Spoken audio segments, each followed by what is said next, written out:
नैतिक मूल्य। हिंदी मोटिवेशनल कहानी। दोस्तों नमस्कार, आप सभी का स्वागत है। आज हम ऐसी मोटिवेशनल कहानी सुनते हैं, यह सुनकर आपको नई प्रेरणा मिलेगी। तो चलिए सुनते हैं। एक वृद्ध व्यक्ति अपने बहू बेटे के यहाँ शहर रहने गया। उम्र के इस पड़ाव पर वह अत्यंत कमजोर हो चुका था। उसके हाथ कांपते थे और दिखाई भी कम देता था। वो एक छोटे से घर में रहते थे। पूरा परिवार और उसका 4 वर्षीय पोता एक साथ डिनर टेबल पर खाना खाते थे। लेकिन वृद्ध होने के कारण उस व्यक्ति को खाने में बड़ी दिक्कत होती थी। कभी मटर के दाने उसकी चम्मच से निकलकर फर्श पे बिखर जाते तो कभी हाथ से दूध छलक कर मेजपोश पर गिर जाता। बहू बेटे 1-2 दिन ये सब सहन करते रहे, पर अब उन्हें अपने पिता की इस काम से चिढ़ होने लगी। हमें इनका कुछ करना पड़ेगा, लड़के ने कहा।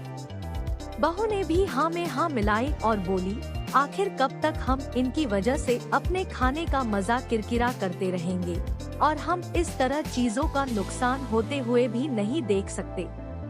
अगले दिन जब खाने का वक्त हुआ तो बेटे ने एक पुरानी मेज को कमरे के कोने में लगा दिया।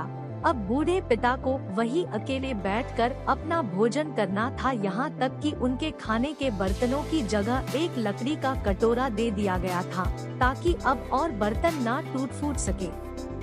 बाकी लोग पहले की तरह ही आराम से बैठकर खाते और जब कभी कभार उस बुजुर्ग की तरफ देखते तो उनकी आंखों में आंसू दिखाई देते। यह देखकर भी बहू बेटे का मन नहीं पिघलता। वो उनकी छोटी से छोटी गलती पर ढेरों बातें सुना देते। वहाँ बैठा बालक भी यह सब बड़े ध्यान से देखता रहता और अपने में मस्त रहता।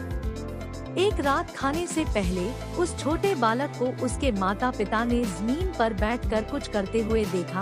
तुम क्या बना रहे हो? पिता ने पूछा। बच्चे ने मासूमियत के साथ उत्तर दिया, अरे मैं तो आप लोगों के लिए एक लकड़ी का कटोरा बना रहा हूँ, ताकि जब मैं बड़ा हो जाऊँ तो आप लोग इसमें खा सके। और वह पुनः अपने काम में लग गया। पर इस बात का उसके माता पिता पर बहुत गहरा असर हुआ। उनके मुंह से एक भी शब्द नहीं निकला और आंखों से आंसू बहने लगे। वो दोनों बिना बोले ही समझ चुके थे कि अब उन्हें क्या करना है। उस रात वो अपने बूढ़े पिता को वापस डिनर टेबल पर ले आए और फिर कभी उनके साथ अभद्र व्यवहार नहीं किया।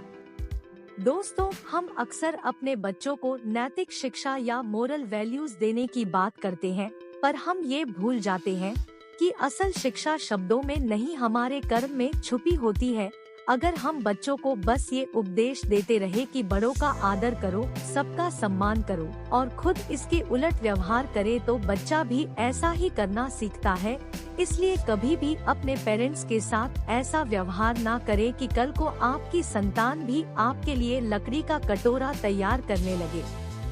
दोस्तों, आशा है आपको यह कहानी सुनकर निश्चित ही प्रेरणा मिली हो। तो अपने दोस्तों को शेयर करें, लाइक, कमेंट और सब्सक्राइब करना ना भूलें, ताकि रोज आने वाली एक नई आशा की किरण सबसे पहले आप तक पहुंच पाए। धन्यवाद।